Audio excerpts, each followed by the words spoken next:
pledge. Pledge allegiance to the flag of the United States of America and to the republic for which it stands, one nation, under God, indivisible, with liberty and justice for all. Roll call. Councilmember Irby. Councilmember Page. Here. Councilmember Fitch. Here. Councilmember Gray. Present. Councilmember Clancy. She's on her way. Councilmember Tracus. Present. Councilmember Harder. Here. Councilmember Clancy. Here. Mr. Chair, we have a quorum. I move for the approval of the journal of the meeting of February 26, 2019. Second. All in favor of approval of the journal, say aye. Aye. Opposed? Motion carries. Journal is approved.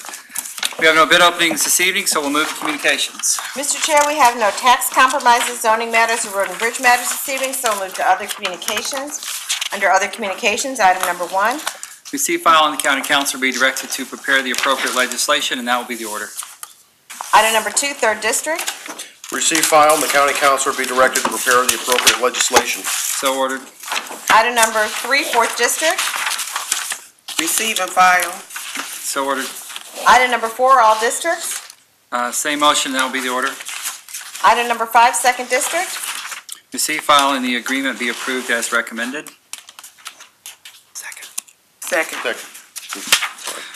All in favor? Aye. Opposed? Motion carries. Item number 6, 4th District. Receive and file. So ordered. Item number 7, 5th District. Receive, file, and refer to the Department of Transportation and Public Works, the Department of Planning, and the County Councilor. So ordered. Item number 8, 4th District. Drop from the order of business. So ordered. Item number 9, 1st District. Receive and file, and the county councilor be directed to prepare the appropriate legislation. So ordered. Item number 10. Receive, file, and the issuance of a request for proposal be approved as requested. Second. All in favor? Aye. Opposed? Motion carries. Item number 11, 4th District. Receive, file, and the county councilor be directed to prepare the appropriate legislation, and a copy of this report be sent to the city of Pagedale. So ordered. I don't think that was. Oh, you're on 11. back to 11. 11. Oh, I'm sorry, receive and file. So ordered. Item number 12, 1st District. Receive, file, and the county councilor be directed to prepare the appropriate legislation, and a copy of this report be sent to the city of Pagedale. So ordered. Item number 13, 5th and 7th District. Receive, file, and refer to the council as a committee of the whole. So ordered. Please read the items. Under other communications this evening, Mr. Chair, item number 1, 4th District. Receive, file, and the appointment be approved as requested. Second. All in favor? Aye. Opposed? Motion carries. Item number 2, 7th District. Receive, file, hold on the order of business, and refer to the council as a committee of the whole. So ordered. Item number 3, all districts. Receive and file, and that will be the order. Item number 4, 6th District. Receive, file, and the county councilor be directed to prepare the appropriate legislation, please. So ordered. Item number 5, 4th District. Receive, file, and the county councilor be directed to prepare the appropriate legislation. So ordered. Report of the county executive. Nothing further this evening. Report of special committees. Please hold on the order of business. So ordered. Public forum. We have 23 speakers this evening, Mr. Chair. Thank you. When your name is called, please approach the podium and give your name and address for the record. Adjust the microphone so we can capture your remarks. And please try and keep your comments to 3 minutes. First speaker. First speaker this evening is Darrell Jones.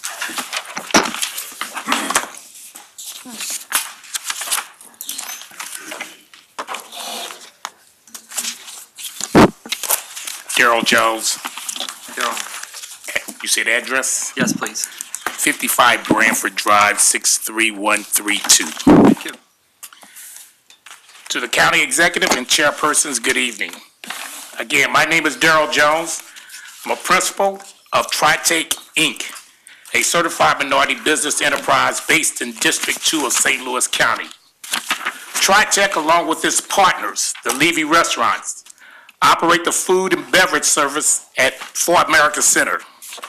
Our partnership supports the MWBE initiative by purchasing product from St. Louis County-owned businesses.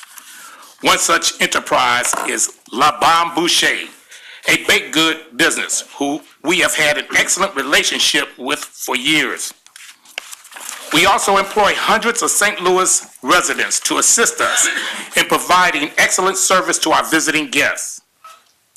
However, my support for this project is not totally about the dollars and cents, but also about the impact of missed opportunities by not supporting the project. As I stated earlier, we employ hundreds of St. Louis residents. We support the idea of quality of life for all. But in our space to food service, this can only be accomplished by attracting those events that bring thousands of conventioneers to the region. When these mega conventions come to St. Louis, our associates have the opportunity to increase their household incomes and enhance their quality of life. One such convention that we used to host was a group called Party Light. American Center hosted 17,000 attendees over a 5-day period. We had associates gross $3,000 to $4,500 over this time frame.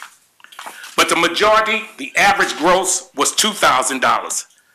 This was a substantial impact to the associate's household income. Now just imagine if the region could book these type of conventions on a monthly basis. What I see is a new paradigm. I see a transformation in the hospitality space where household incomes would be on a surge. I see an increase in municipal revenues in the form of entertainment taxes. But today, St. Louis is being passed over by a host of these conventions because our convention center facility is obsolete, inadequate, and these mega events are opting to travel to Nashville, Louisville, Indianapolis, and now our neighbors to the west, Kansas City. The new event convention planners are looking for larger ballrooms, not a ballroom and an overflow room. They're looking for multiple breakout rooms with smart boards, wireless Wi-Fi, and the lights. They are looking for... Thank you. Can you wrap up your comments for us, please? Oh, yes, sir. So I stand here tonight and urge the county council to support the project with this matching investment. And again, I want to thank you for the time and have a nice and safe evening. Thank you. Thanks a lot. Next speaker is Jan Borgadine.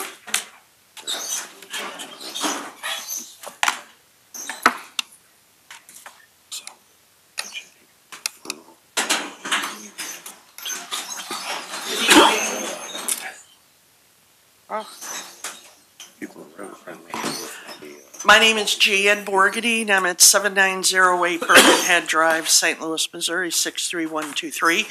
And this is in regards to the property known as Tower T, which I know you've never heard of us talk about this before. My first, I guess I'll address you, Mr. Page.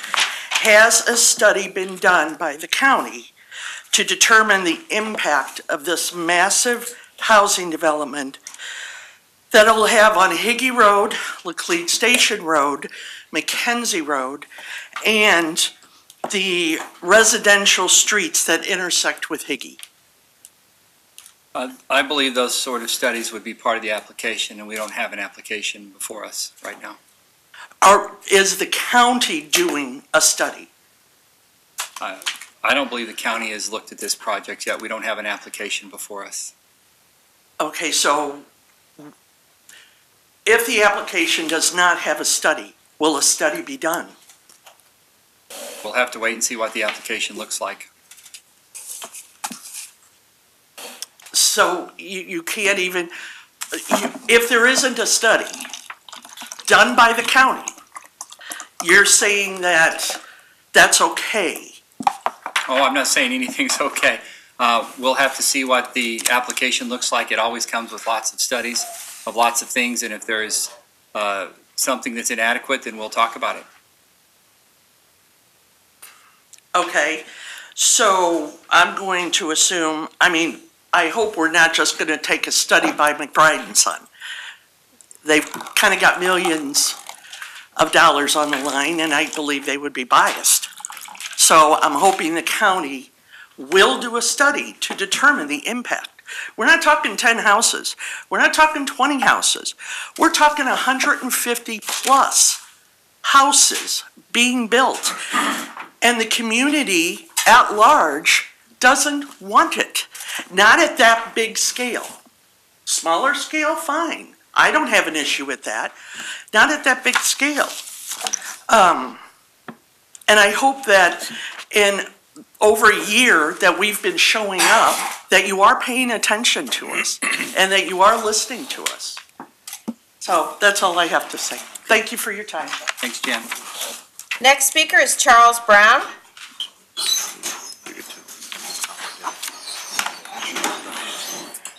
Good evening.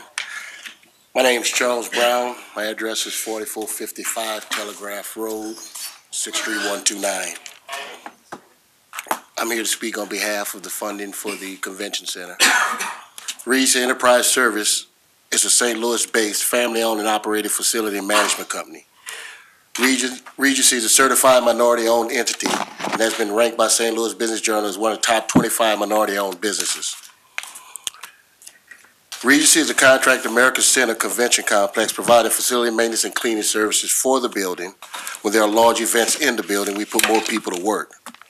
Last year, the volume of business for Regency and America Center totaled $1.3 million for 2018 and $375,000 year to date. Regency averages 30 to 40 staff per day, both permanent and temp. Doing average events in 100 to 200 staff for large events like this weekend's concert for Garth Brooks. I urge you to support this funding request. We need to maintain a competitive facility to keep the convention business coming to St. Louis. Thank you. Thank you, Charles. Next speaker is Tim Day.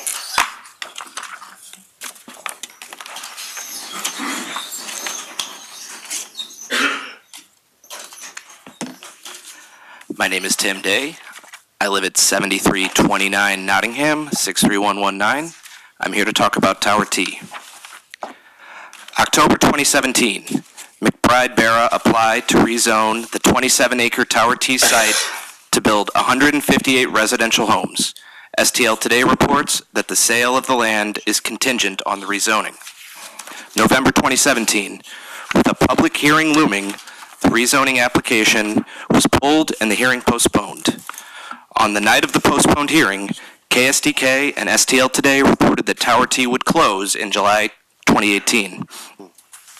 April 2018, McBride CEO John Eilerman was quoted in the South County Times as saying, "Now is not the appropriate time to be talking about development. Out of respect for Steve Lotz and his business, we don't want this process to be a distraction while Tower T is still operating." The man who helped orchestrate the closure of Tower T did not want to be a distraction. He added, "Before any plans are submitted to St. Louis County, we are committed to having a dialogue with the residents of the Afton area. There will be an open town hall meeting for the residents to voice comments, questions, and concerns." That same April 2018 article reported that the sale was contingent on the rezoning. A week later, KMOX reported Eilerman saying that McBride plans a town hall meeting in the fall to tell the community about the plan and get feedback. July 2018, Tower T shuts down. Now, between the closure of Tower T and the last week, I'm not aware of any public statements issued by McBride. There certainly was no town hall meeting in the fall to tell the community about the plan, as Eilerman had stated there would be. Now, just in the last week, we've seen McBride and Barra mark their territory with dumpsters, demolish what was left of the batting cages, and issue press releases stating, amongst other things, that they went ahead and closed on the sale without getting it rezoned, They are willing to explore turning up to 11 acres into a park, but it would not include a driving range, batting cages, golf, or mini golf. So to recap, they put their proposal out there, then pulled it back, then they didn't want to talk about it while Tower T was open, and then they didn't want to talk about it for 8 months after it closed. They haven't kept their word on town halls, and now they've bought the land without getting it rezoned and are making vague, non-binding overtures about an 11-acre park that won't restore any of the amenities that have been taken away. I ask that you not reward these underhanded tactics. Keep the land zoned for recreation. Thank you. Thanks, Tim. Next speaker is David Savage.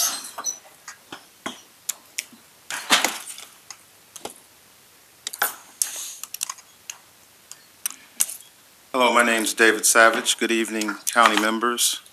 Council members and county executive. I live in Creve Coeur in St. Louis County, and I'm a resident of County Council District Number 3. In my current position, I am Director of Design and Construction at the America Center, and in my role, I bring new projects to the Dome facility to keep the facility preserved and make sure that it is reliable so that we can continue to host Dome events. I am a member of the executive management team, and as the Director of Design and Construction, I want to ensure that I continue to bring, or I have ensured that I continue to bring capital projects for the improvement of the facility. Today I am here to ask that you support the expansion of the convention center. The convention center, although it's located in St. Louis City and I live in the county, it has a huge impact on the region. By bringing hundreds of jobs to the people in St. Louis each year, the America Center creates new business development, supports existing businesses, and puts people to work. I'm here today to ask that you support the expansion. In my current role, I have an opportunity to see how equipment ages over time, as I am always planning to restore that equipment and bring valued capital projects to the facility, the Dome. Although I work mostly exclusively in the Dome, I am often assisting the America Center with capital improvements. But over time, if you're not familiar with the building, the equipment ages, it becomes obsolete, and it's necessary that we expand the facility so that we can continue to host events that are maybe larger than what we can currently handle. Just last month, I spoke with a family his daughter was participating in a capital sports event, and he had expressed a concern to me that he's afraid that the event that they host there every year is going to outgrow the facility. And although we have a plan to expand our convention center, I'm not sure that our guests believe that they can continue to operate at our facility because they're growing in size.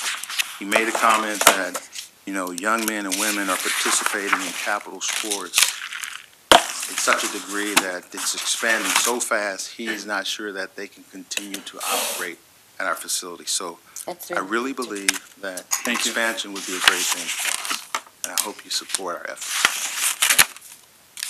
Thank you. Next speaker is Rusty Wardell.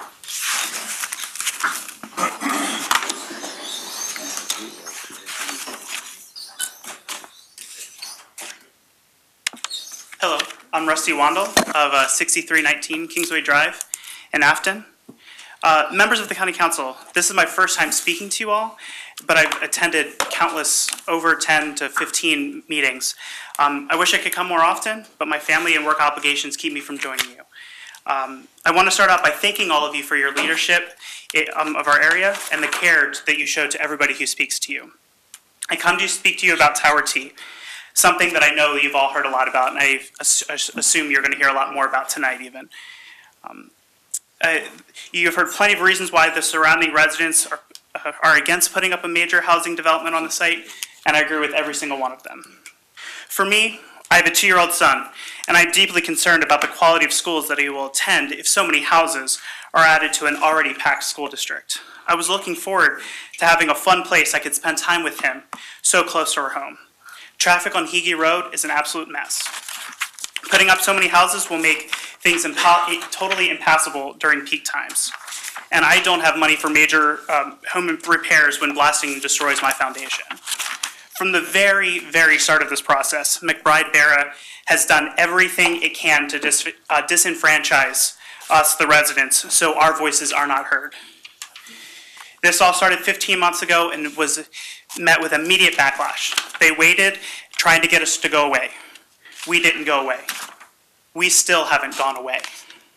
Then, instead of putting forward a formal proposal, they just bought the land and started demolishing structures. No proposal, no town halls, nothing. They put up a sign saying McBride and Sons home coming soon, to try to convince those who don't follow along closely that everything is a done deal.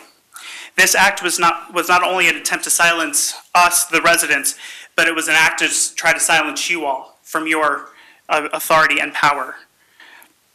I'd like to publicly thank Councilwoman Lisa Clancy and her assistant Sarah Crossley for their swift response in getting rid and having those signs taken down, because they were so misleading, and for correcting the record on where we stand in this process. Council members, we don't have anyone else to appeal to help protect us from multi-million-dollar companies trying to destroy our quality of life. We don't have high-priced lawyers.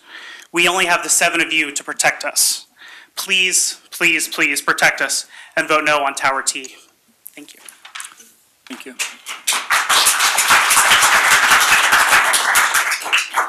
Next speaker is Neil. First initial, last name is P-A-L.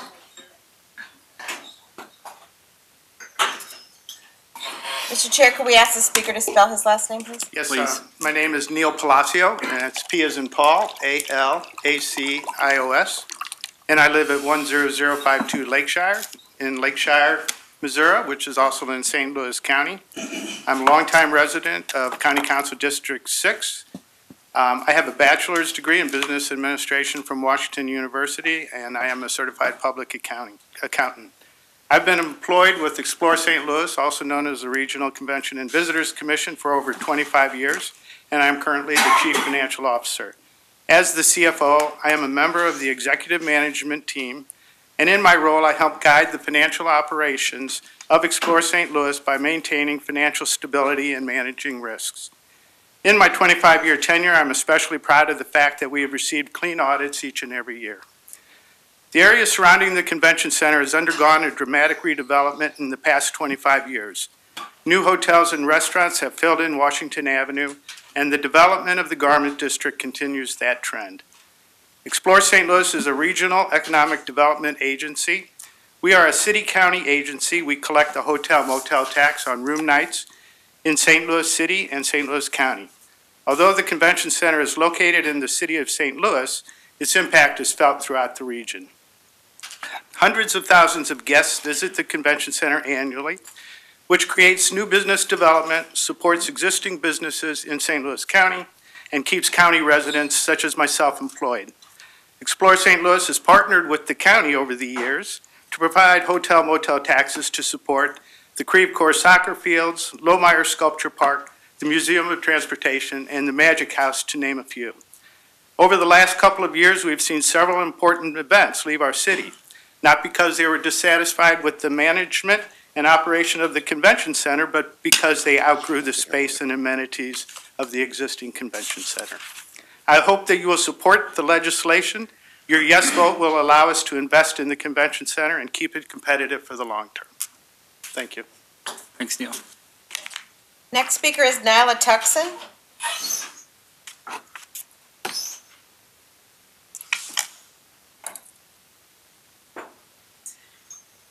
Good evening. My name is Nyla Tuckson. I live at 1609 Hurstboro Manor Drive. That's in Hazelwood. Zip code is 63042. I'm a resident of our County Council District 2. I'm the Vice President of Human Resources for Explore St. Louis and a member of our executive management team. In my role, I oversee all of the human resources operations, which includes hiring, benefits, training, safety, union relations. Probably missed some, but all of that. I really do hope that you will support this legislation. I've been with the organization 22 years this year. Our organization has 550 employees, and that's just employees who work for Explore St. Louis, not including all the contractors and the many employees that are in the facility that work there too. So with that, it's just a large number, and you know, America Center, that building, that facility puts people to work. It really does.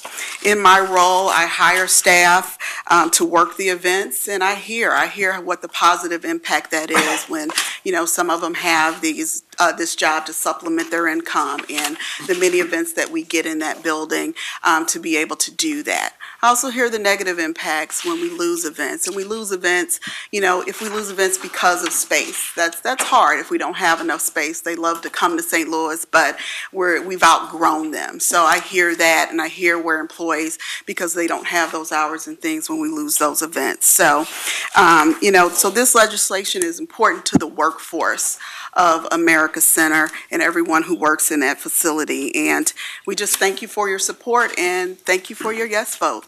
Thank you for your time. Thanks. Thank you.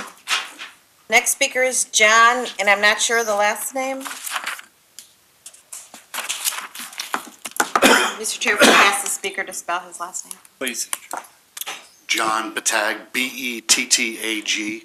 I live at 627 Waterford View Court in Baldwin, Missouri, unincorporated St. Louis County. Good evening, council members and County Executive Stanger.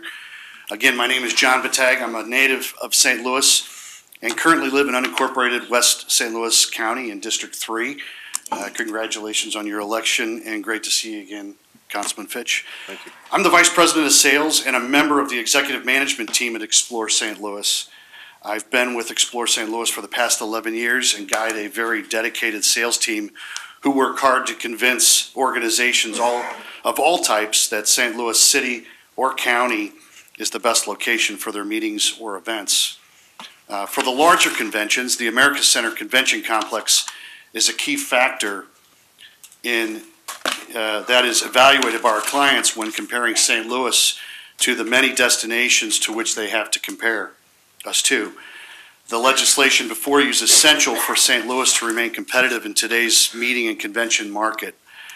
Prior to joining Explore St. Louis, I spent 17 years with a convention planning company now owned by Merritt's Travel. That company represents hundreds of organizations that produce conventions in cities across the United States. All of these cities are now my competition. Every one of those conventions will receive multiple bids from cities, sometimes as many as 8 to 10 bids or more. In the end, the cities who most often secure the business are those who make the investments in their convention facilities and that help best meet the needs for those groups of events. St. Louis needs this legislation to remain competitive, and I hope you will give your support. Our convention center is located in the city of St. Louis, yes, but it impacts the entire region. Events held at the America Center bring hundreds of thousands of people here each year. These events help to create new businesses. They support existing businesses and create jobs for our residents throughout the region. Thank you in advance for making this essential project happen and keeping St. Louis competitive by your voting yes. Thank you. Thank you. Next speaker is Darius Jachani.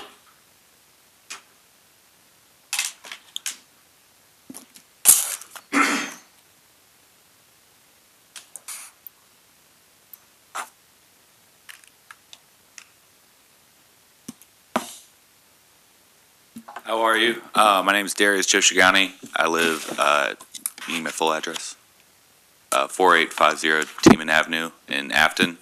I'm actually in support of McBride building all those homes where Tower T is.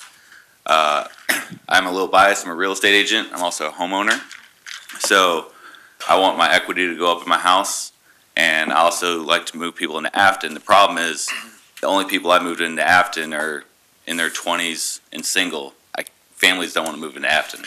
So be able to have homes that could support 2 to 3 kids, a married couple, to bring into Afton and get that development and investment into Afton would benefit not only me, but teachers. We'd hire more teachers, businesses would hire more employees, new businesses would open. So I don't see a downside to it. I also didn't grow up in Afton. I don't have any memories of Tower T, but what I do have is 3 parks within 10 minutes of me. So if I want to go to a park, I have 3 to choose from. I don't need another park to go and have fun with my future kids or my fiance. So I don't really see the logic of turning Tower T into a park or turning it into a commercial building. I'd rather see the equity in my house go up. This would benefit not only me, but for people who are planning to retire in Afton, when they want to do a reverse equity mortgage, they'll have more equity in their home. That means more money per month that the government's paying them to live in their home. So I've yet to see an argument that's valid to go against McBride building all these homes, from my personal perspective. Thank you. Thanks. Next speaker is Kathleen Radcliffe.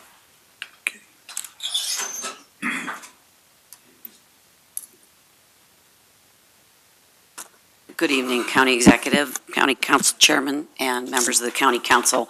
I'm Kitty Radcliffe, or Kathleen Radcliffe. I work for Explore St. Louis. We're located at 701 Convention Plaza, St. Louis, Missouri 63101, and I reside at 4909 Laclede Avenue, 63108. I just wanted to say thank you for the opportunity to introduce this legislation. I know we have a few more weeks to go with it.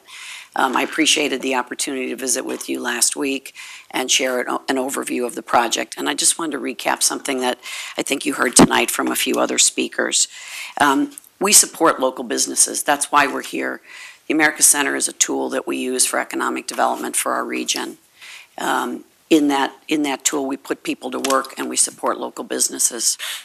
You heard from Daryl Jones, CEO of TriTech. They're the minority food service provider in America Center. They're based in County Council District 2, and they put a lot of people to work when we have big events. You heard from Charles Brown with Regency. Regency is the minority vendor for the cleaning and building operations services at America Center. They're based in Council District 6 in St. Louis County, and they earned $1.3 million in revenues last year solely from America Center. This is the kind of business that we support in our community. You heard from some speakers tonight who are members of our executive management team. We talked about that last week. We have a very strong management team, a very diverse management team. You'll hear from some more of them next week and the week after. I'm very proud to be able to lead that team. I'm the face that you see, I'm the voice that you hear, but the people that you're hearing from tonight are really the people who are benefiting from this project, and I thank you so much for the opportunity to consider it. Thank you. Next speaker is David Robert.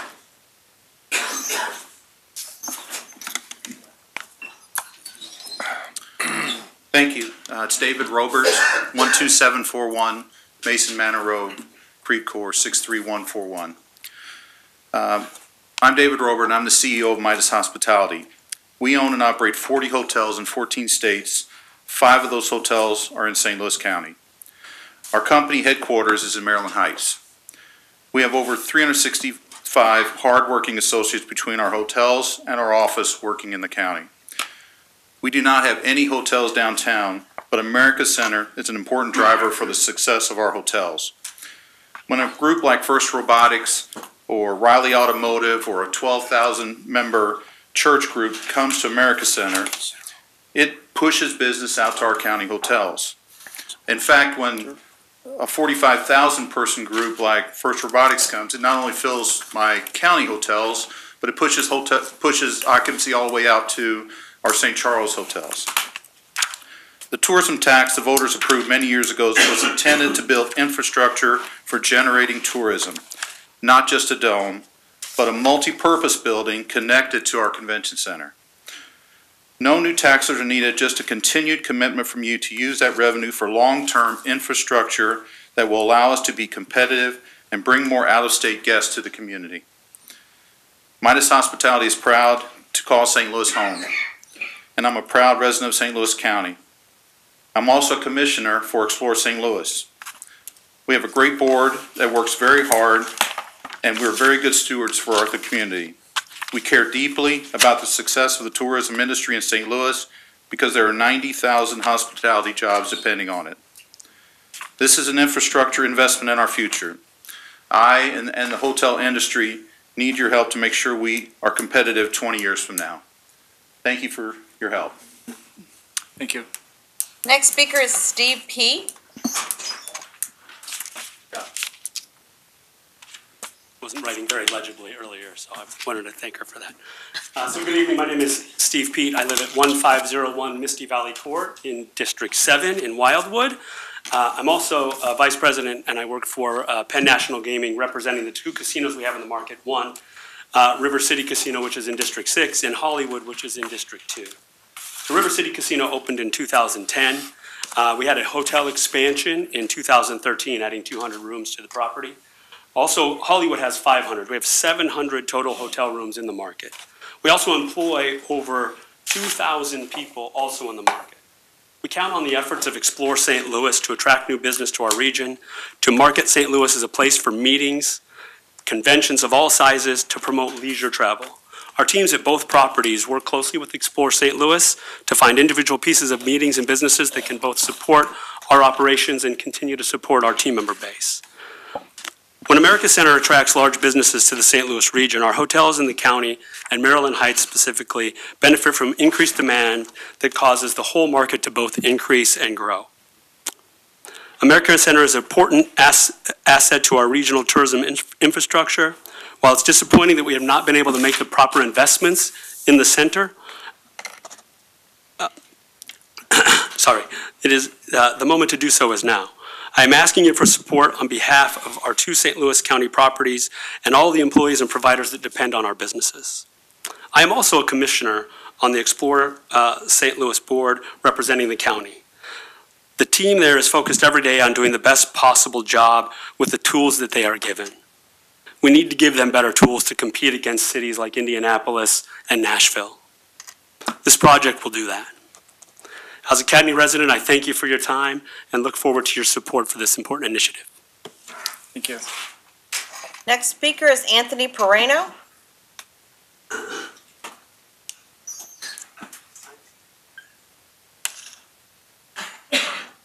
Good evening, council members and County Executive Stenger. My name is Anthony Perrano. I live at 16958 Hickory Forest Lane in Wildwood, Missouri, and a resident of District 7. I am the Director of Communications for Explore St. Louis. In my position, I have the privilege of promoting the St. Louis region as a destination for visitors before many external audiences, including the media and a variety of other stakeholders. One of the key groups that we target are meeting planners and their attendees who bring economic vitality to our region and the convention and meetings and events that they bring to our city. America Center is truly a regional asset that brings millions of dollars of economic impact and tens of thousands of jobs to our community. As I travel around the nation promoting St. Louis, I've had the opportunity to see the impact of investments being made by other convention facilities in the many cities that we compete with for this lucrative business. You may have also seen them in your travels, some of the state-of-the-art facilities we compete with like Nashville, Indianapolis, Denver, Minneapolis, and Austin, just to name a few. It's now time for us to make similar investments in our convention complex. I hope you will support the legislation that is before you to expand and enhance the America Center that helps us remain competitive and supports more than 3,400 St. Louis jobs. We are a wonderful place to visit in St. Louis. Just today it was announced that we have the second best food scene in the nation according to Yelp, with amazing restaurants like Oak and Olive and Webster Groves, Half and Half right here in Clayton. We have amazing attractions, Grants Farm, Lamar Sculpture Park, Westport Plaza, Creve Coeur Lake, Six Flags, and the Magic House, just to name a few. And these all benefit from when we have large conventions in town. Many of these attendees bring their families with them when they come to extend weekends and have the opportunity to enjoy our wonderful attractions in the city and in the county. Making improvements to America Center will help secure St. Louis's position as a leader in the convention industry and make us a destination of choice for meeting planners. And like myself, there are thousands of county residents who depend upon the America Center to help drive activity for their businesses, support their jobs, and help create new opportunities. I want to thank you in advance for voting in support of this legislation and what it means to the future of our region. Thank you. Thank you. Next speaker is Jenny Human.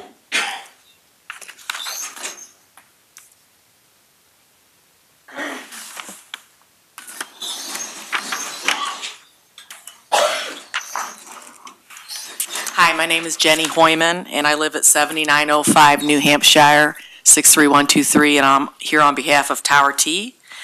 Thank you, members of the council, for being here.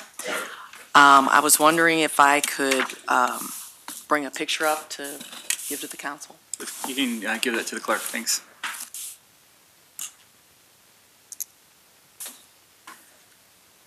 A picture speaks 1,000 words. Look at the beauty in this picture.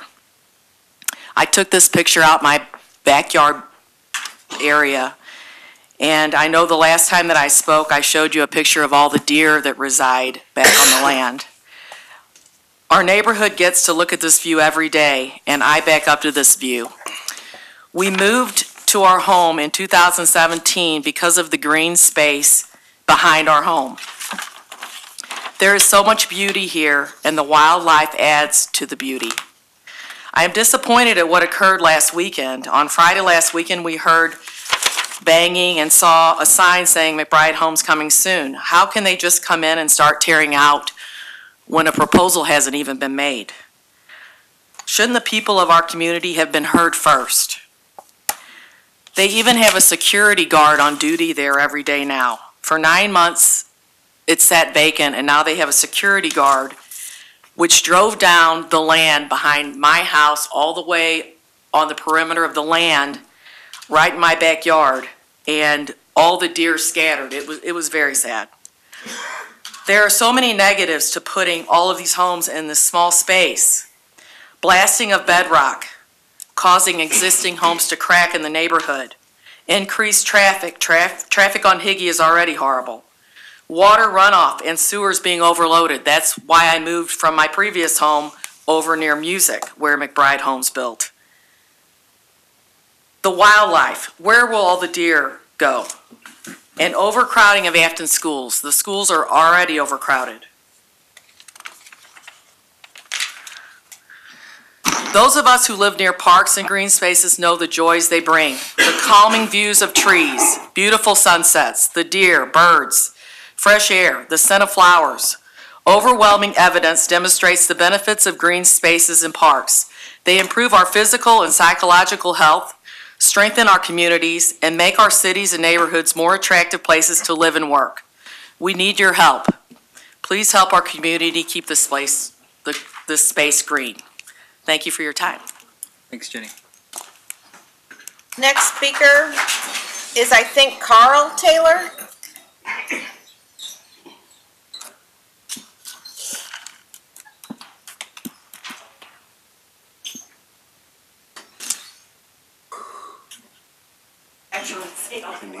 I'm sorry. Gail. Gail? Yes. Dr. Page and members of the County Council, I want to thank you for allowing me to speak to you this evening. My name is Gail Taylor, and I live at 7901 New Hampshire in Afton. Actually, I live on the tail end of what was Tower T driving range and have for over 30 years. I have grave concerns that the Tower T property is rezoned for building a large subdivision on a relatively small space. In the past, when I spoke, I brought up that Tower T in its former life was a brickyard. 2 summers ago, I remember surveyors checking for the depth of brick needed to be removed, destroyed to put in new sewer lines, water, utility lines, etc. The surveyor I spoke to told me in some areas the brick was as deep as 15 feet. So to clean this amount of clay, rock, and brick would be necessary to blast the area. The amount of damage caused to the homes, mine included, schools, businesses, including a chemical factory, a railroad with an overpass, the Ameren substation, and a very tall television tower will be anyone's guess. And who will pay for the damage to all these homes and companies? Afton has a large population of older adults on a very fixed income and might well be unable to repair the damage to their homes. What would happen next? Even if the builders would put aside money to help with repairs for the different structures, how would they decide who gets what, and even if that would be remotely enough to fix the repairs needed? I love my home and the area I live in, and I would hate to see what it will happen to this area if the rezoning passes. On a more pleasant note, I remember the last night of Tower T when a free concert was playing all day on the range. You could look over Tower T and see many families with their children playing, laughing, or listening to the music. Blankets of all colors, sizes, and shapes were sprawled on the ground, having a wonderful picnic on that day. Dogs and their owners were chasing balls, frisbees, having a grand time. You might even have just seen someone laying on the ground, staring in the sun, just happy as a clam, remembering the slow dog days of summer as we all have had growing up and enjoying the moment and nothing more. Afton, as I have discovered, has virtually little to no green space. This small patch of green space means much to its neighbors and many others who experienced over the years at Tower T, its 18-hole golf course, the miniature golf, or batting cages. Even though these structures are no longer there, the green space still is. So in closing, I hope I am leaving each one with a wonderful memory you may have had with your children or grandchildren, spending a sunny afternoon on a blanket in a green space. Remembering the laughter, the fun, and wonderful feel of green space under your feet. Or you could be looking for that four-leaf clover like my mom used to, and she would always find them. But remember that once the green space is gone, it is near impossible to get it back. This is not what I want and hope you do not either.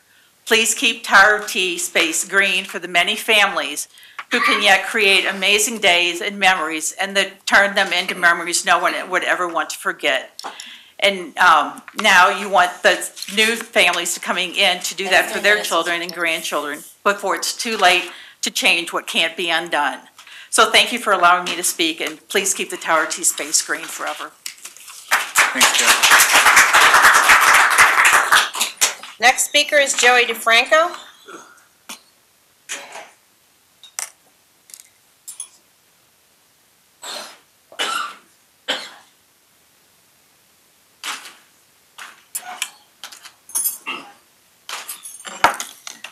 Hello, my name is Joey DeFranco. I'm here on 4 different accounts to discuss the Tower T proposal. I'm somebody that grew up in Afton. My parents reside there still. My mother's lived in 63123 her entire life. I'm a business owner currently in the area. I own a business at 7823 Watson Road. I own DeFranco Realty. I am a real estate broker. Furthermore, based on that, I'm also a property owner in the area. My father and I own roughly 15 rental homes in Afton. That does not include my father's primary residence or my prior residence. And therefore, the last thing is that I'm also an agent, so I'm familiar with the area and what's going on with people and what they're looking for. So this is a problem that we've had going back a long time. In 1994, my parents had to build a house on Laclede Station Road because we had outgrew what we had in Afton. Furthermore, when my parents got divorced, my father remarried. His new house was a new development that was on Lake Park Cemetery land on Lake Park Circle. Actually, Lakewood Park Cemetery. So this is a problem that's been going on for 30 years now. Another issue that we have is in the outstanding communities, people come in and tear down houses all the time because they outgrow them and build larger homes. No longer are people putting 9 people into a 3-bedroom home. They want all kids to have their own rooms. The problem is that in neighboring communities like Webster Groves or Kirkwood, you're looking at about $250 a square foot, $300 a square foot is what a home value is. The median home cost in Afton School District is $130 a square foot.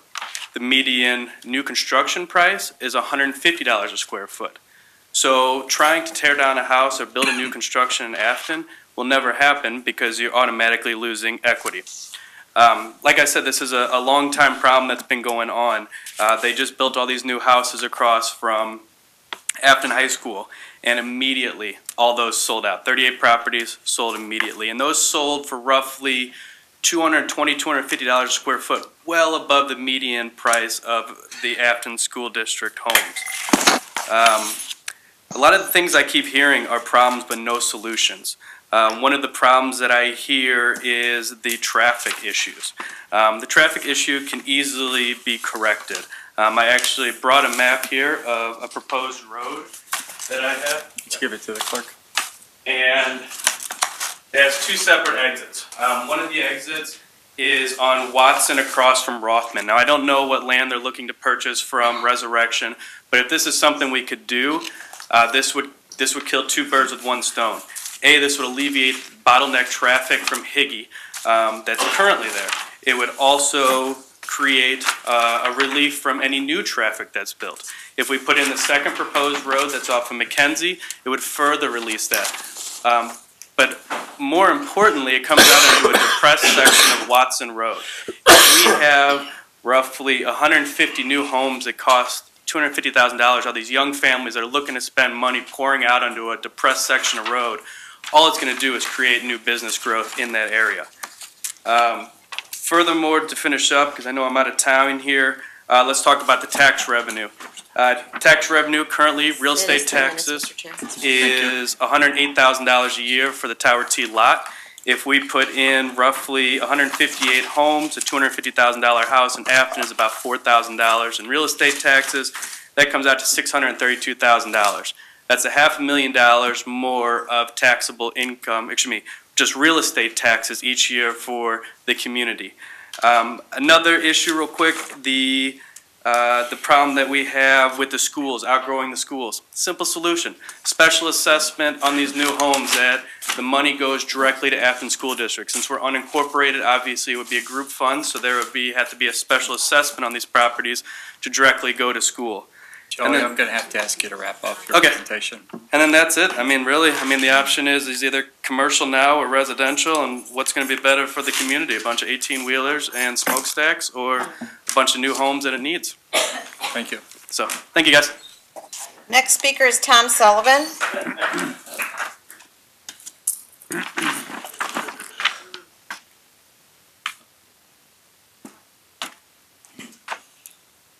Mr. Chairman, last week I raised many questions about the proposal to take the $6 million for the dome every year and put it toward the extension of the convention center at a cost of $240 million over 40 years. Kitty Radcliffe carefully danced around some of the issues I raised. She claims to be a person of integrity. She is in fact a con artist, and a good one. She gets the council to give her millions of dollars. This is beyond $180 million for the dome, though the promised results never come about. Never.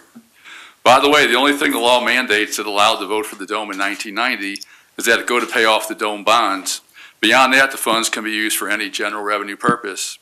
I think the $240 million should go to build up St. Louis County. Councilwoman Irby is introducing the bill, but she can hardly vote for it. Some of the most impoverished parts of this area are in her district. Some of the $240 million could go to improve the Wellston Shopping District. Some could also go for housing and neighborhood improvements, sidewalks, streetlights, playgrounds. This would also create a lot of jobs. Councilwoman Irby is for minority participation, and the best way to accomplish that is with a good education. Two of the worst school districts in the area are in the councilwoman's district. One is made up almost 100% of African American students. Improving neighborhoods also improves student performance. Councilwoman Walton Gray surely can't vote to send all that money downtown when her district has so many unmet needs. One part of it was just labeled a grocery store desert. Councilwoman Gray also has some of the area's worst schools in her district. Improving neighborhoods would help them do better also. Mr. Page, you can hardly support the convention center extension. You have already exceeded the quota when it comes to supporting terrible proposals. Councilwoman Clancy claims to be for social justice, so she can't vote to give $240 million for a downtown project when the county isn't addressing so many social needs, especially the homeless problem. Also, $4 million of the $240 million could be used to buy the Tower T land. I know Councilmember Tracus won't vote for it. He ran for office saying he would represent the citizens in this district, and I'm sure they don't favor it. I don't think Councilman Fish would vote for it either, as he is a fiscal conservative, and convention centers are notorious boondoggles. Councilman Harder has the best record on the council for voting against taxpayer ripoffs, and I'm sure he will not be for this one either. So it's all settled, Mr. Chairman. You can tell the CBC we're sorry, but the council is not going to be scammed. County tax dollars will be spent to benefit the people of St. Louis County instead. Thank you for taking my comments. Next speaker is Mike Dunkey. At least he was interested.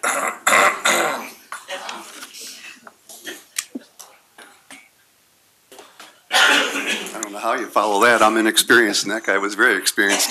My name is Mike Pinckey. I'm from Lake St. Louis, Missouri, 55 Sable Court. And I'd just like to thank you for the opportunity to address you today. We count on government to protect us and keep us safe, and I appreciate all that from you.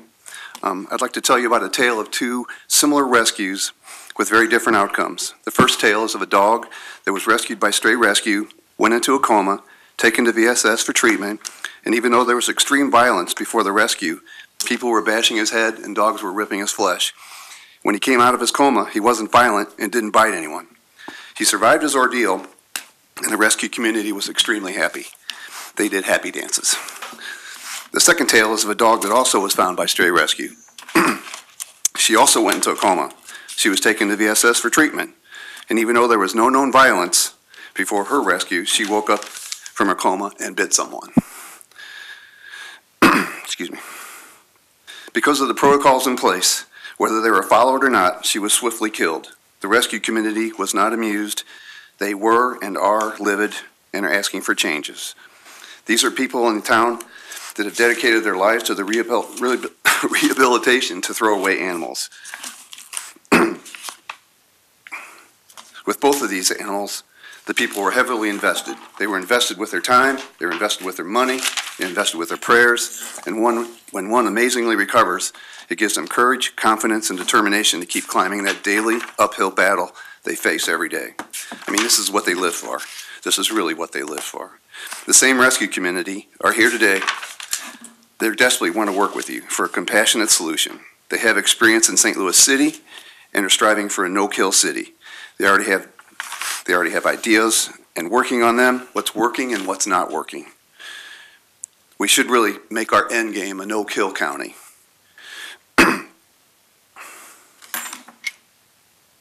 And we should make it so good that other counties look at you and want to make a model from what you guys do and see what they accomplish. It would really be a feather in your hat. So until then, I think we should make some protocols, some ordinances that must be followed to allow these animals in our care the respect and compassion they deserve. Those animals come to us broken, with broken spirits, broken hearts, broken bodies. Let's not keep sending them to a broken system. Like us, they count on you for their protection. These two dogs have names. The first one's named Champ. He was the survivor. He's an ambassador for his breed and his rescuers. He's loved. He got a second chance, and he's alive. He also has following over 6,200 dog-loving voters, just so you know. And the second dog's name was Faust. In the end, she had no love. She had no respect, no compassion. She did not get her second chance. She is dead at the hands of the Animal County Control, and we need to have more Champs. Thank you. Thank you. Next speaker is Steve Van Tagge.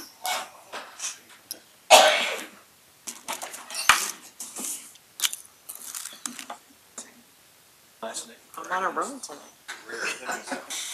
So rare, named after the road over there in South County, but no one ever gets it. It's usually Bontalaz or something. So, evening, ladies and gentlemen. Of course, I guess you know I'm also going to be talking about.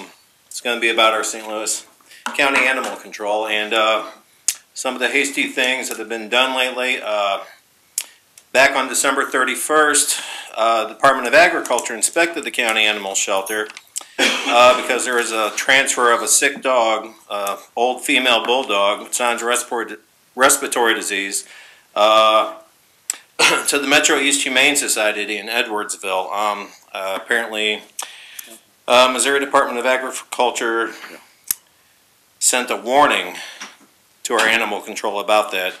Euthanasia rates also peaked at the end of the year. And I think we all know we just lost a $150,000 settlement to the former director of the animal control. That's more tax dollars for some weird reason. So, and the sad part is all of these things have happened just in the last 2.5 months. The last 2.5 months. I mean, volunteers are made to sign a non-disclosure form before working there, and that really makes me wonder if it's a keep a wrong from being righted in the first place. So, I mean, all this stuff alone should be enough to make county taxpayers angry and wonder what's going on. You know, and on top of that, everything I just said, the county animal control was operating on an expired license after January 31st of this year, which is something else they shouldn't have been doing according to the state of Missouri. So, welcome to St. Louis County. We do things by the book. We do it by policy, only when it's convenient for us, I guess. So, I mean, and the way that, I'm not going to mention any names here, but they're from the health department, the way they were defending their reasons, and they said we followed the policy and everything with FOST.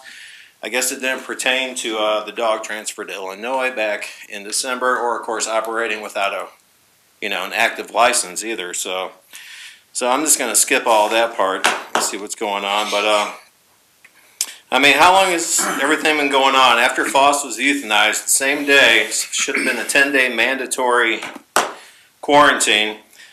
She was never scanned for a chip. The county even admitted they didn't even contact St. Louis City, which makes me wonder. I mean, if any of you have pets out there, what if your pet got lost? We've seen it every day. There's people losing their pets. We just had a huge pet parade in St. Louis. What if they get carjacked?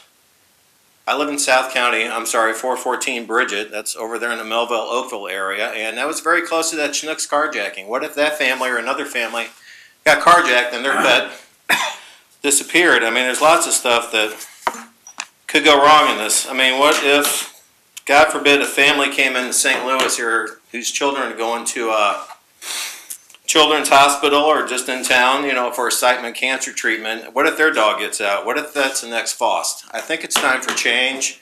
And if nothing else, in the first 48 hours after a bite victim, why can't we say no youth during that 48 hours? 3 minutes. Contact the chip company if there is a chip. Video document that, and in that 48 hours, find out who the chip is registered to. If it goes to a family or a rescue, contact them, and then in that 48 hours, the family or the rescue can also contact their family vet or the rescue vet. And if you want transparency to help things, that would be something to do. That family vet or rescue vet could also come out and, observe the dog in quarantine. So, I mean, if nothing else, let's make St. Louis a good place again instead of, hi, welcome to St. Louis. We know it's tourism season, but we hope you didn't bring your pets. This could happen to anyone at any time, and it might even be happening right now as we speak. So, let's protect all of our animals. I mean, from county, city, let's just save them all, okay? Let's protect them. I mean, I heard what you were saying, and apparently everyone's a little frustrated. The wheels have been spinning. You know what? Use all of us for traction. Okay, we have your back. We can get change. We can get this change made. It's so simple. In just the first 48 hours of documenting an animal getting scanned for a microchip and even bringing the family vet or the rescue vet out, it won't even affect the budget. I'm sure any family would be happy to have their pet back or even have their family vet come out and also assess the animal. And Steve, I'm going to have to ask you to wrap up. I know. Well, thank you, folks, Thanks very a much lot. for your time. Appreciate it. Thank you. Next speaker is Michael Burton.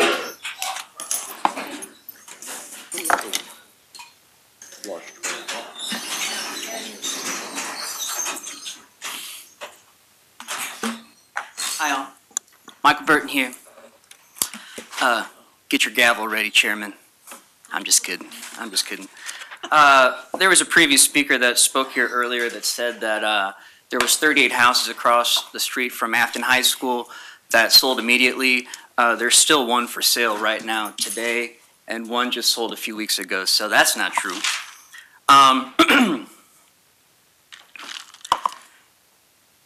There's no way of sugarcoating it, right? It's been a tough week. I'm shocked. I'm saddened. I'm disappointed that they would tear it down before the people were heard, especially after 16 long months. But look, it didn't work. It clearly didn't work. When Councilwoman Clancy called me 3 weeks ago and said McBride closed, I literally thought McBride was closing as a business. Like, seriously, that's what I was thinking. I never even knew that this was even a possibility. And by the way, I want to thank Councilwoman Clancy and her assistant Sarah for having an open dialogue with the residents. We greatly appreciate it. I truly believe you're listening. I wouldn't still be coming here if I thought you weren't listening.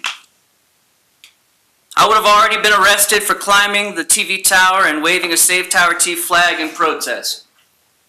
No doubt. I have tried desperately to work with the CEO of the housing developer. Desperately. But currently, since they just purchased it, all of the communications have been cut off. I hope that changes. I have no interest in trashing the housing developer. You guys know I have only gone after their tactics and nothing else. I still want McBride to be the hero in this whole thing. And they know that. Trust me. Big business wins most of the time. That's true. But not every time. Not this time. This time, big business, the corporations, the developers, aren't going to win. Not this time. And I am begging you. I am begging you to not ever forget all of the people that have come here in opposition to this deal over the past year. We are counting on you. But here's some good news, folks. As reported by the St. Louis Post-Dispatch today, McBride released a press statement on Friday that states, Mr. Burton, this is your last chance. And he's given me 30 days to raise $4.7 million. That's actually some really good news for me. And we're going to get it done. But I want to make something very clear. I'm sorry. I want to make something very clear. Whether we raise $1 or $4.7 million, none of that matters when it comes to the rezoning. None of it does. It's still a bad idea. And I don't just want 2 of your votes. I don't want 2. I want 6. I want all 6. I want all 6 of you to vote no and say, this dog won't hunt. Thank you all. Thank you, Mr. Chairman.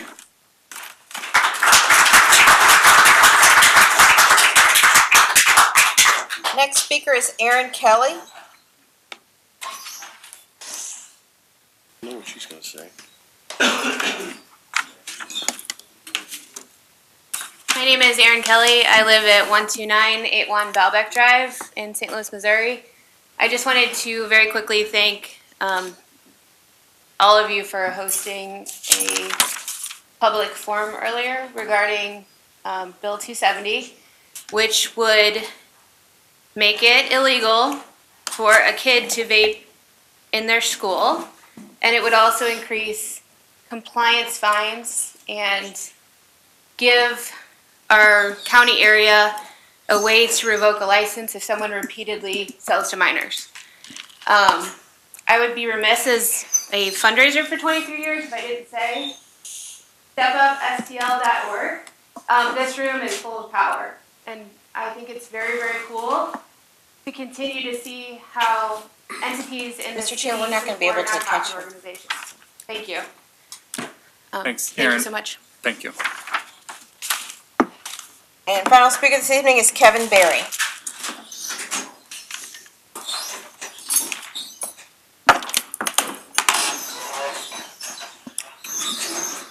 Good evening, Kevin Berry, 6500 Higgy Road. I'm here to talk about the Tower T on Higgy. It's going to be very short, and I'm not a very good speaker. Michael's a tough act to follow there. I just want to say I'm really disappointed in McBride & Sons and Bear Construction for not having any respect and consideration for any of the residents of Afton and the surrounding areas to try in any way to understand just how important and even life-giving the Tower T Sports and Golf Range is to this community, a community which has really very little voice or power except for all of you guys here. It just proves to me once again that greed has very little character or shame.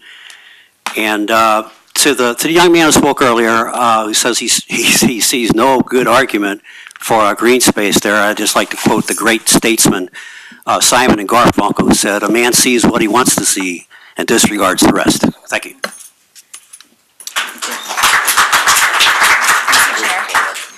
No more speakers, Mr. Chair. Any comments, Councilwoman Clancy? Yeah, I want to thank everyone who's here tonight to share their perspective about Tower T. I hope you will consider joining me at one of my upcoming town halls to talk about the issue. I will be announcing that on Thursday. I can't speak for the developer, but I want you to know that I am committed to continuing an open dialogue with you all and working together with you all to chart the best course forward for this project. And that's exactly what I intend to do. So thank you for coming tonight. Councilman Tracus? Thank you, Mr. Chair. Ms. Kelly mentioned a few minutes ago something that I can't let go.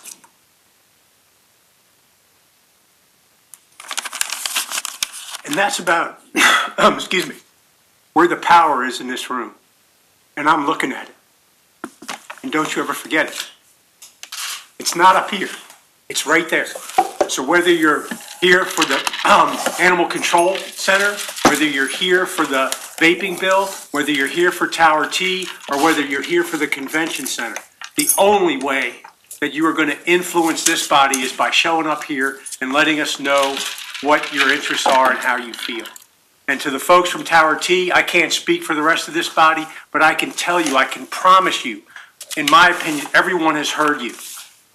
Your effort is not in vain. I don't know how the vote will go ultimately, but know that by the exercise of your power, you have definitely influenced this body. And continue your efforts. Thank you, Mr. Chair. Thank you.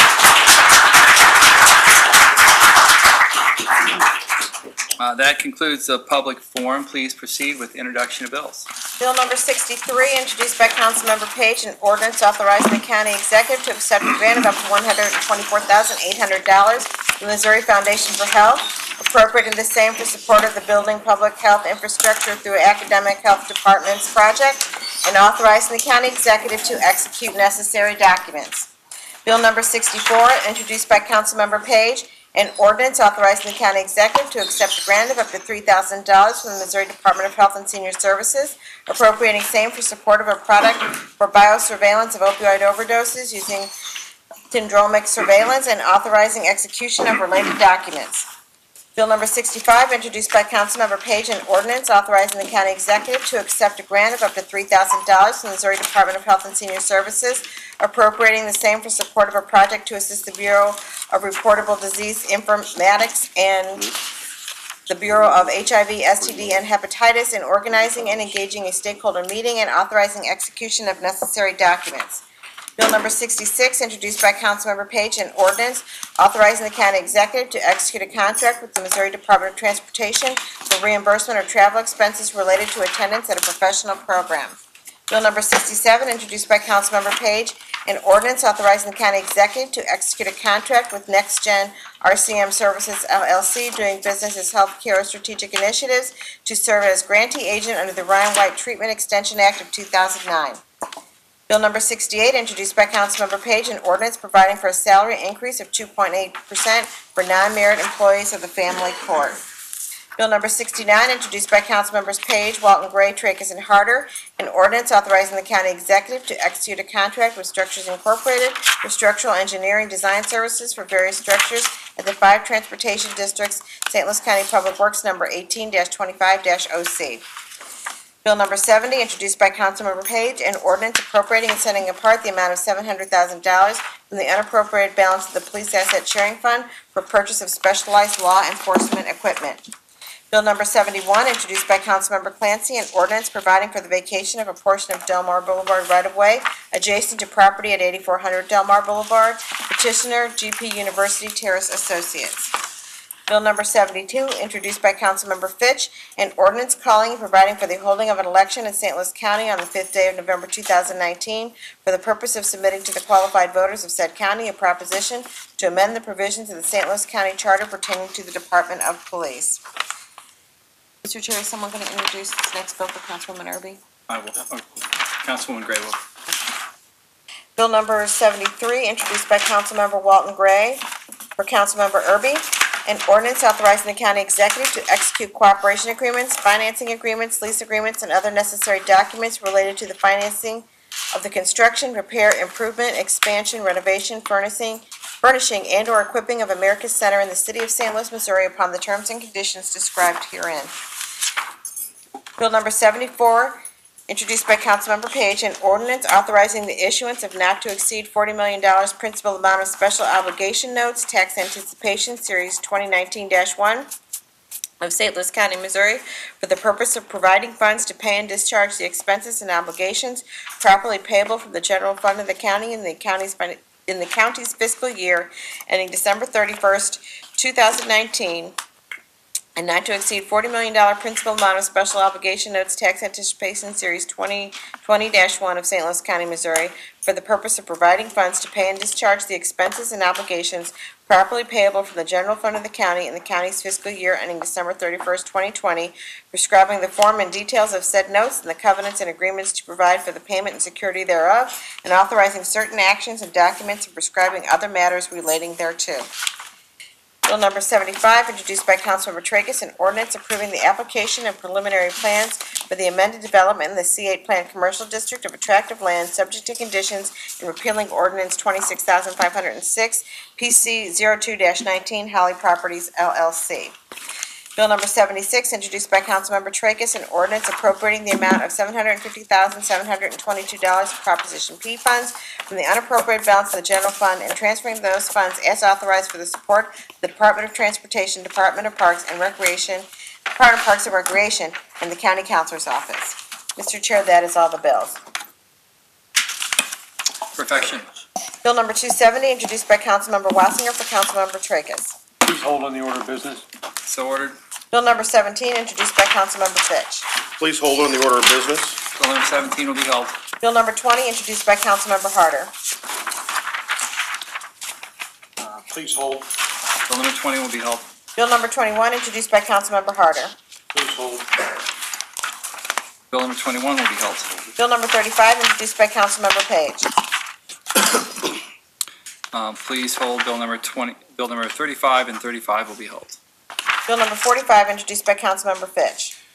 Before I make a motion, this is an issue that was brought to my attention during my campaign about the issue with deer, overpopulation of deer in Queenie Park. Did some research and found out that we would have to amend the ordinance in order to allow the Department of Conservation to facilitate a archery hunt in Queenie Park. Also met multiple times now with the cities of Manchester and Town and Country, as well as the Missouri Department of Conservation, as well as Mr. Bess and his staff of the Department of Parks.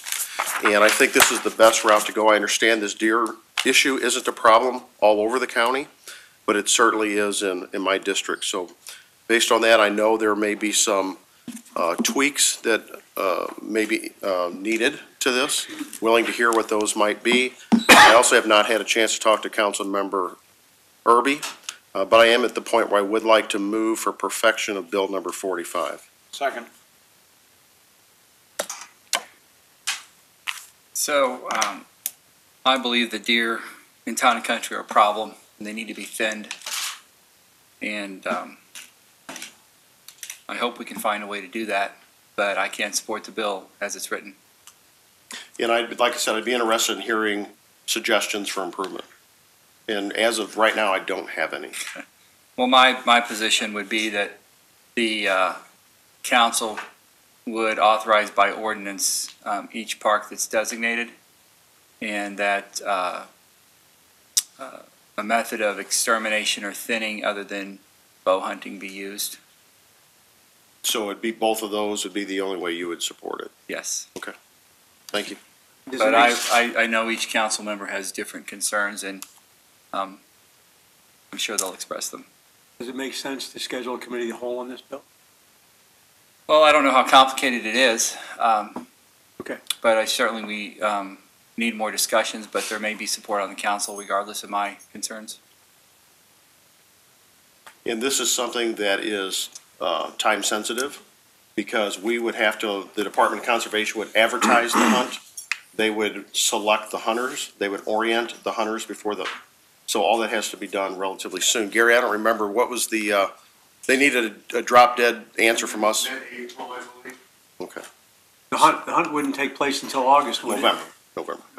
November. They advertise their PR material, so in order to prevent it from being in a publication, we have to let them know that. So if we wanted to do a committee of the whole, if there's that much to flush out, we certainly can, but we can't sit on it. Well, let's see what everybody else thinks. Okay. Any other comments? I have some safety concerns as well, and I just need to spend more time combing through with the concerns I have and cross-checking it with what's in the bill. So I can't support it tonight either, but that doesn't mean that I won't grow to support it later. Councilman Ernie? I am supported. If it passes, I'd like to have it done in Faust Park as well, because we got a huge deer population over there. It needs to be thinned. And if we don't, disease sets in to these deer, and we need to address it. So that's why I'm supporting it. Okay, great. Councilman Tracus? I have some concerns with the bill with respect to how expansive it is. It would be preferable to me if this bill targeted specific parks that had a problem. I'm sure there are many parks that have no problem. So a unilateral bill that allows this type of hunting to be done in any county park is part of the problem with me, as well as the level of expertise or experience of any given hunter. So I've got some questions. If it goes forward tonight and is perfected, and I told Councilman Fitch that I would vote for the bill tonight, and I will not go against my word. I just want to make it clear that if I vote for it, I will have to see a substitute before I vote affirmatively for any final passage. That's fair. Okay.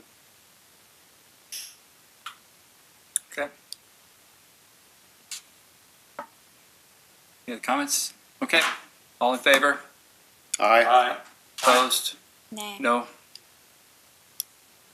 Roll call this. Go ahead. Councilmember Erby? Councilmember Page? No. Councilmember Fitch? Aye. Councilmember Gray? I too did tell Councilman Fitch that I would allow it to be perfected, but in all probability, I would not support it on final passage for the same reasons mentioned before. I'm just not thrilled with the idea of hunting in the public park like that.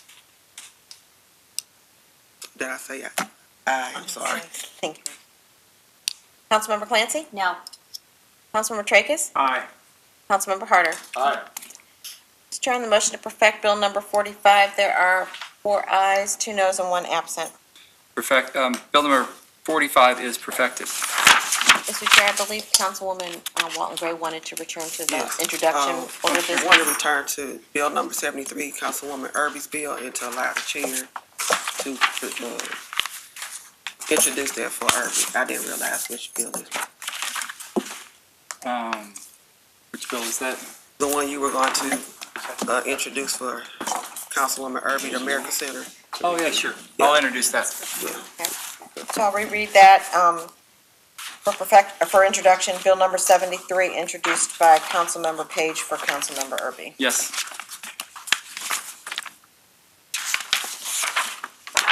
Bill number 48, introduced by Councilmember Page. Move to perfect Bill number 48. Second. All in favor? Aye. Opposed? Motion carries. Bill number 48 is perfected. Bill number 49, introduced by Councilmember Page. Move to perfect Bill number 49. Second. All in favor? Aye. Opposed? Bill number 49 is perfected. Bill number 50, introduced by Councilmember Page. Move to perfect Bill number 50. Second. All in favor? Aye. Opposed? Motion carries. Bill number 50 is perfected. Bill number 51, introduced by Councilmember Page. Move to perfect Bill number 51. Second. All in favor? Aye. Opposed? Motion carries. Bill number 51 is perfected. Bill number 52, introduced by Councilmember Tracus. Move to perfect Bill number 52, please. Second. All in favor? Aye. Opposed? Motion carries. Bill number 52 is perfected. Bill number 53, introduced by Councilmember Page. I'll move to perfect Bill number 53. Second. All in favor? Aye. Opposed? Motion carries. Bill number 53 is perfected. Bill number 54, introduced by council members Harder and Page. I'm going to hold this for one more week. I've got some, working on some news about this that's coming together this week, so we'll hold it one more week and get a final, or move towards final. Bill number 54 will be held.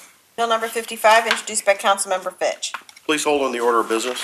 And Mr. Chair, if I may, just I want to thank Councilman Fitch. He's holding that bill at my request. I have some questions, so I appreciate his willingness to do that. Okay, thank you. Bill number 55 will be held. Bill number 56, introduced by council member Fitch. I move to perfect Bill number 56. Second. All in favor? Aye. Opposed? Motion carries. Bill number 56 is perfected. Bill number 57, introduced by council member Page. Move to perfect Bill number 57. Second. All in favor? Aye. Opposed? Motion carries. Bill number 57 is perfected. Bill number 58, introduced by council member Fitch. I move to perfect Bill number 58. Second. All in favor? Aye. Opposed? I'll abstain from this bill. Bill number 58 is perfected. Bill number 59, introduced by council member Page. Move to perfect Bill number 59. Second. All in favor? Aye. Opposed? Motion carries. Bill number 59 is perfected. Bill number 60, introduced by council member Page. Move to perfect Bill number 60. Second. All in favor? Aye. Opposed? Motion carries. Bill number 60 is perfected. Bill number 62, introduced by council member Page.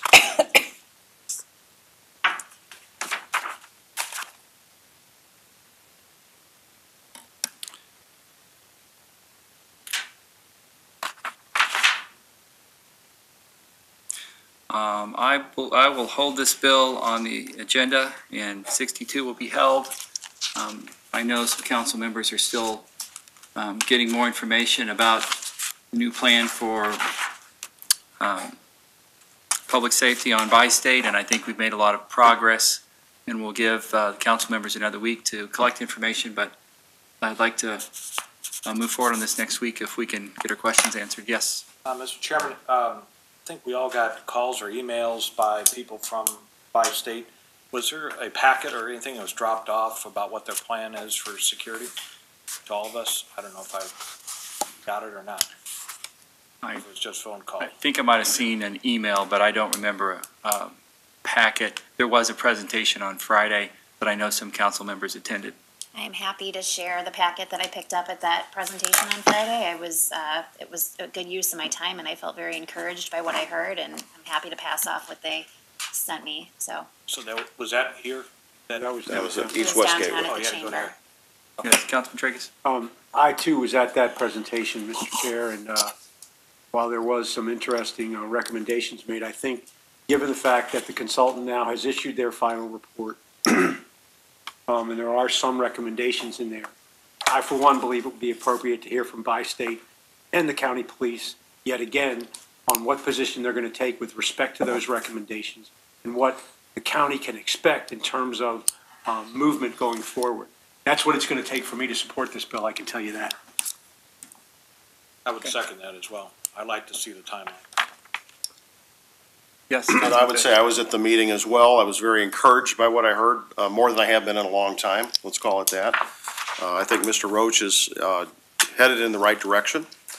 Certainly, I'd like to know, as the other council members have noted, we've seen a timeline. It's in the packet that we received from them at East West Gateway.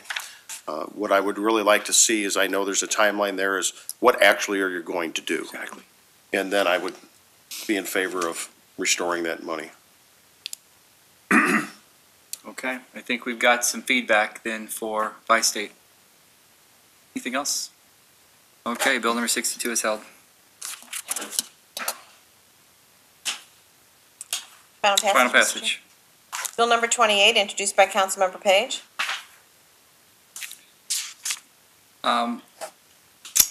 Move to hold bill number 28. I know that we're still looking at information, but I hope to be able to vote on this next week.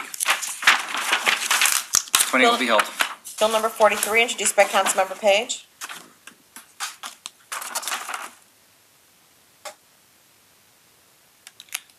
Move for final passage of bill number 43. Second. Roll call.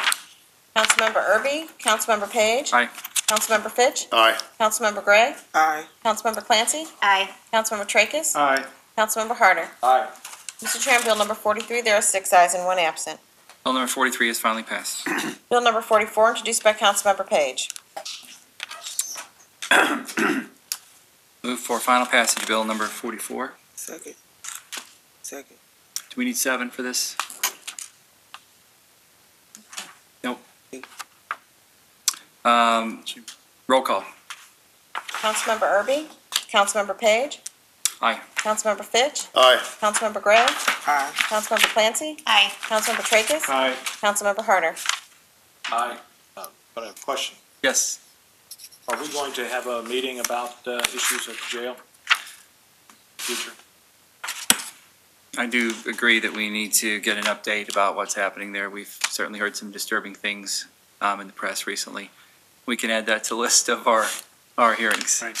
Yes, I have been intending to have a justice meeting a couple of months ago. Okay. Let's put that on the schedule. Bill number 44 is finally passed. Bill number 46, introduced by Councilmember Walton Gray. I move for final passage of bill number 46. Roll call. Oh, second. Roll call. Councilmember Erby. Councilmember Page. Aye. Councilmember Fitch. Aye. Councilmember Gray. Aye. Councilmember Clancy. Aye. Councilmember Tracus. Aye. Councilmember Harder. Aye. Mr. Chair, on bill number 46, there are 6 ayes and 1 absent. Bill number 46 is finally passed.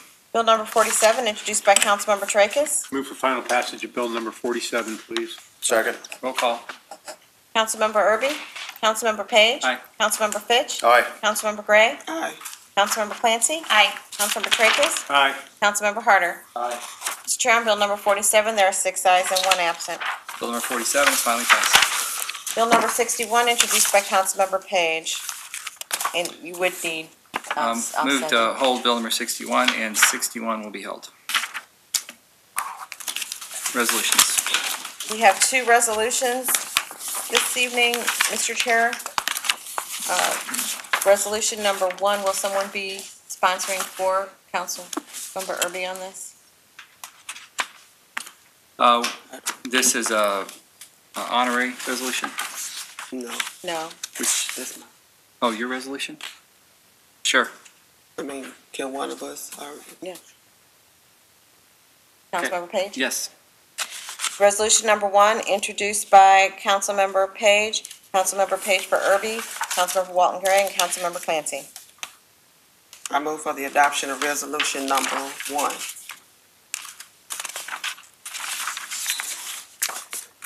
Resolution 1 is noted as 24A-13. Is that the one we're talking about? Okay, great. Could you read the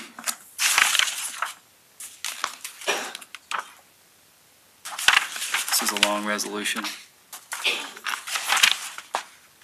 Yeah. This is, in summary, this is a resolution that asks for the collection of information to be referred to the prosecuting attorney regarding failure to attend county council meetings by the county executive. Does anyone have any questions on this? We've been talking about it for a while. Councilman Harder. I've got a statement, but we can do it before or after the vote, whatever. I don't think there was a... I move for adoption of resolution number 1. Second. Okay. Motion is seconded. However you want to do it. Okay, I'd like to do it now if you don't mind. Okay, go ahead. Okay. Mr. Chairman and members of the council, before we vote this evening on Resolution 1, proposed by a majority of the council, I would like to take a few moments and give you some observations and why we are voting on this resolution, and most importantly, what has brought us to this point. First, I would like to say that I fully support the well-meaning intentions of a majority of this council. I too have had moments of utter frustration with our county executive and his administration about the governing of our county. Unfortunately, over time, I guess, I have grown to accept the dysfunction and lack of leadership and lack of basic management skills from the executive branch. It is a sad reality, but it doesn't have to be that way.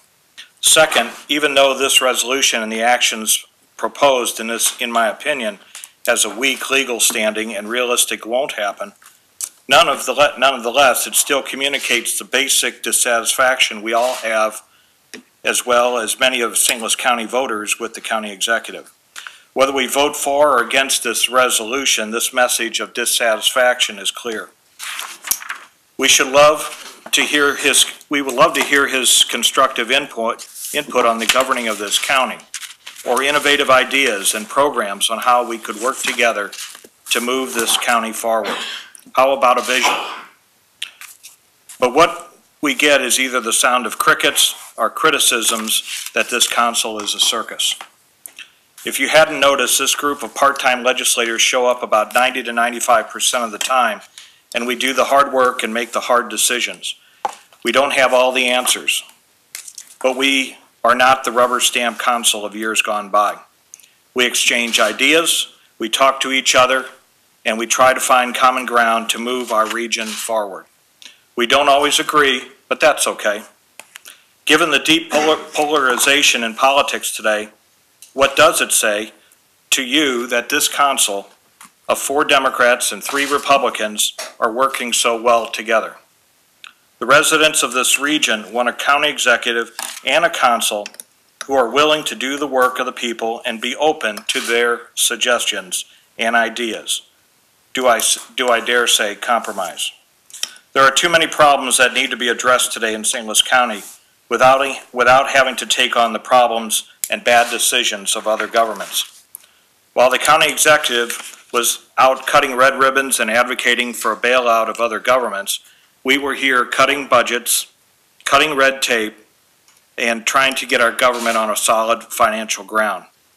We have made hard and unpopular decisions to cut budgets, reprioritize spending, reform purchasing policies where minorities and women can take a fair stake and fair shake in government contracts in this community. We have also updated our charter to reflect the changes in the way people want to be governed and to be more transparent. We have learned and have been burned by the take my word for it attitude in this government, that everything will be all right, nothing to see here, look over there. We've expanded the role of the council to be more accessible and responsive to the residents who want to come and express their concerns to us weekly during committee meetings and full council meetings. We have shown up and we have listened, questioned, and continue to deliver. We have uncovered government irregularities in the way this county has done business and the people who guide those bad decisions. But more importantly, tried to reform those entities so they better serve the region. That's leadership. It's messy sometimes. It's stressful. It's time-consuming. But it's still leadership and progress. It's not a circus. I've said this before, 85% of success is just showing up. So show up and say something. Speaking for myself, during the last 4+ years, I have shown up for this part-time position on an average of 95% of the time, at the same time holding down a full-time job and raising a family. I think you can do so as well, since this is your job, Mr. County Executive. So, Mr. Executive, show up or don't. It's up to you. Sometimes actions speak louder than words. They have in your case so far. If you choose to show up, then make the time fruitful. But in the meantime, we will be here week after week making hard decisions over the trajectory of this government, with or without you. My door has always been open to everyone on this council and administration. Let's try to work together as we have strived to do over the past few years. Let's continue to strive to make St. Louis County a great place that people want to live, work, and play. That's a vision. I will officially be voting no for this resolution, but vote yes on the spirit of this resolution. With that, I yield back my time. Any other comments? Councilman Tracus. Thank you, Mr. Chairman. I want to just follow up Councilman Harder first with a couple of points. One, this resolution is more than just a message of frustration. It's an indictment for the utter lack of leadership that the county executive has shown in the 2 years I've been here. Disagree with Mr. Harder. The only thing part-time about this job is the compensation. Everybody up here puts in way more hours than you could imagine. Today, most of us have been here since noon for 3 separate hearings. And yet, time and again, we're always here on a Tuesday night. Now, I've had reservations about this resolution, originally because I felt that it had some legal infirmities. County Counselor's Office has opined that it does. This latest revision and version of the resolution has satisfied my concerns. While there are still challenges in it, I believe it will pass judicial scrutiny, and I intend to vote yes for it. Thank you, Mr. Chair. I yield my time. You say anything? When I get to my- Okay. Roll call. Councilmember Erby? Councilmember Page? We know that this county executive has violated the charter. Circuit Court last year ruled that his actions were unlawful. We know that the charter says that he shall attend meetings. Only a circuit court can determine if that rises to the level of being removed from office. So we'll see. I vote aye. Councilmember Fitch? If I saw a provision in the charter that called for a penalty for not attending, I would support it. But I don't see that penalty there, so I vote no. Councilmember Gray? Yes. As you know, as previously mentioned, the charter does state that the county executive shall attend county council meetings. This well-written piece of legislation seeks to delineate and clarify the word shall that's stated in the charter in reference to the county executive's duties. Clearly, the legislative body and the executive body have two different interpretations of said section of the charter. It is my position that the such divergence of opinion should not continue. Not only that, I feel that it is the duty of this legislative body to request a clear and concise interpretation of the section of the charter.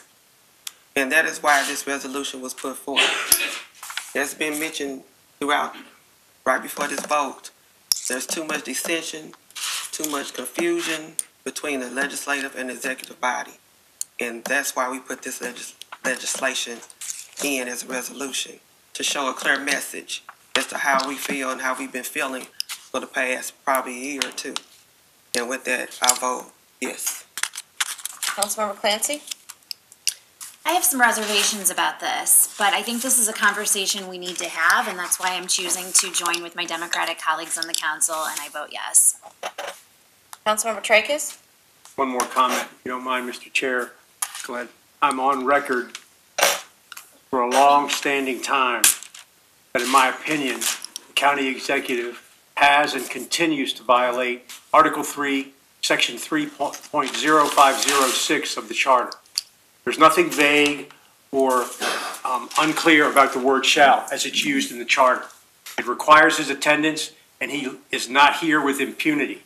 As Councilman Harder pointed out, better than 50% of the time in 2018, he was not here. He's violated the charter. The county prosecutor should use his discretion to determine whether or not he should be removed. I vote yes. Councilmember Harder? As stated before, I vote no.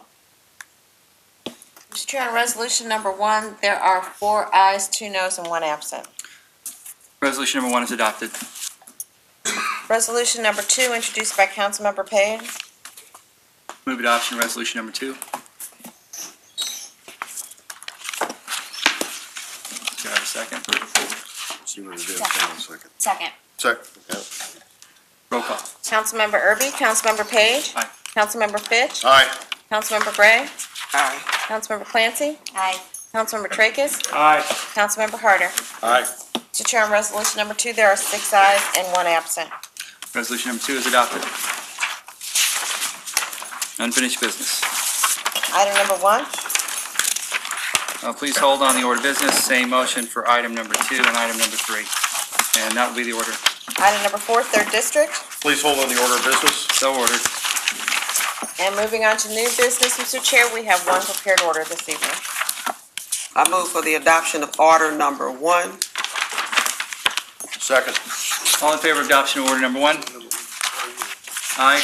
Aye. Aye. Opposed? Motion carries. Order number 1 is adopted.